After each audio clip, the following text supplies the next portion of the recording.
Welcome back. Okay, today we are tackling a topic that almost everyone has faced, and let's be honest, pretty much everyone absolutely dreads the great DMV address migration.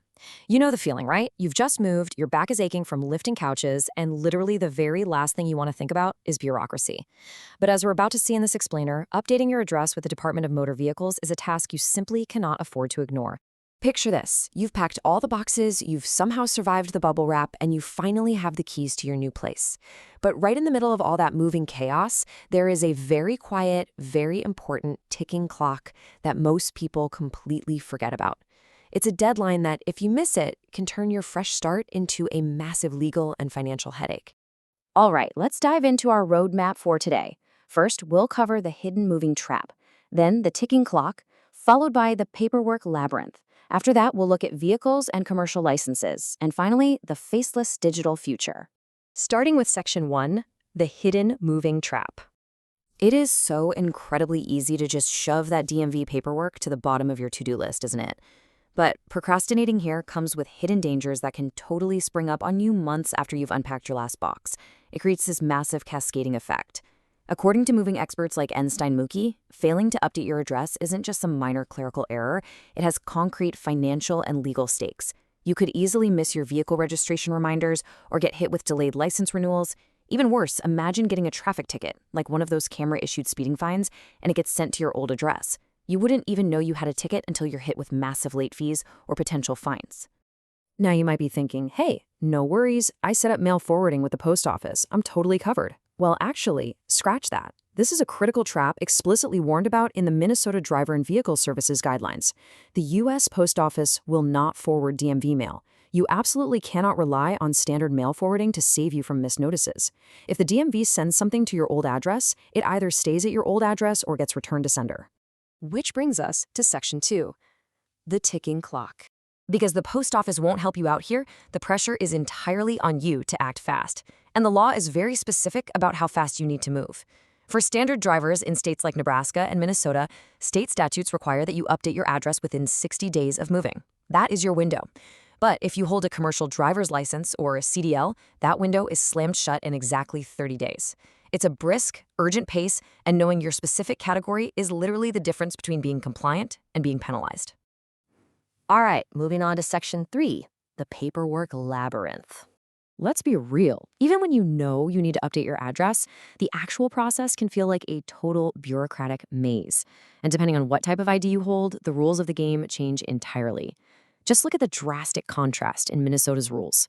If you have a standard driver's license, the one that says not for federal identification, you actually don't need to bring proof of your new address to change it. It's surprisingly simple.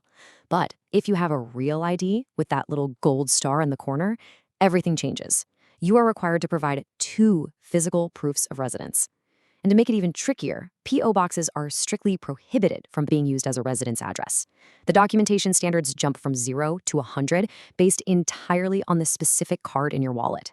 And if you're doing this in person, let's use Nebraska as an example here. This is the traditional 4-step dance you have to do.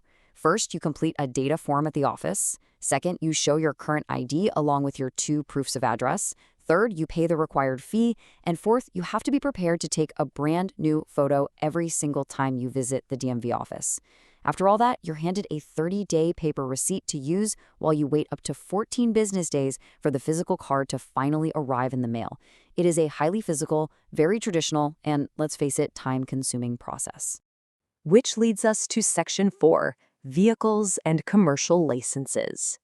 Now, we've talked a lot about your personal ID, but we really need to address vehicles and commercial licenses because there is a massive misconception here that traps thousands of people every year.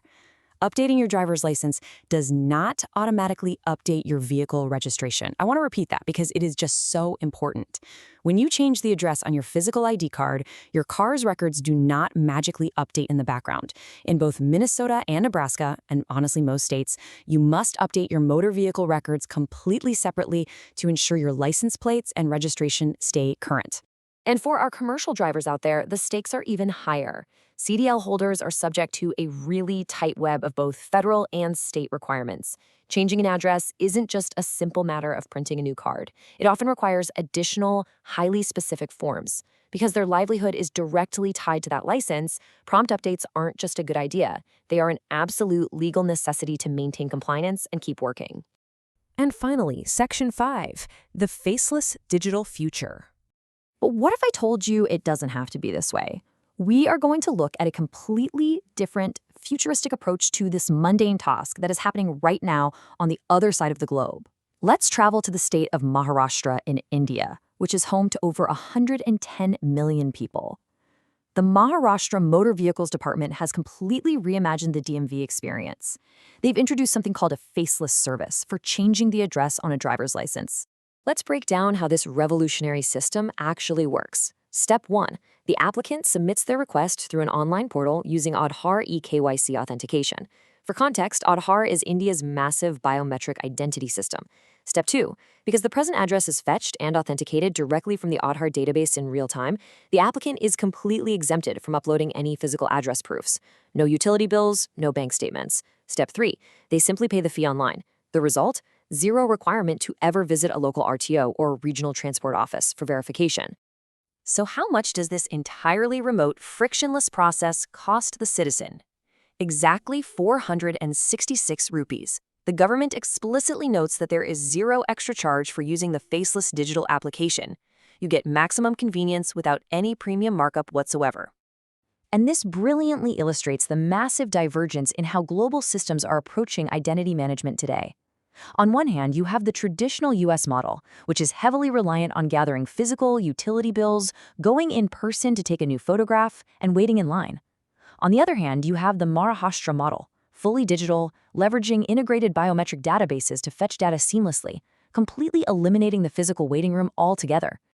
Which leaves us with a pretty fascinating question to close out today. Will faceless, digital DMVs soon become the global standard for every move you make? Imagine a world where changing your address takes maybe 3 clicks on your smartphone and absolutely 0 time standing in a government building. We aren't quite there everywhere just yet, but as we've seen today, the technology exists and it is already changing lives. Until that day comes for everyone, just remember, keep a close eye on that 60-day ticking clock, and whatever you do, don't forget to update your vehicle registrations separately. Thanks so much for joining me on this explainer, and I will catch you next time.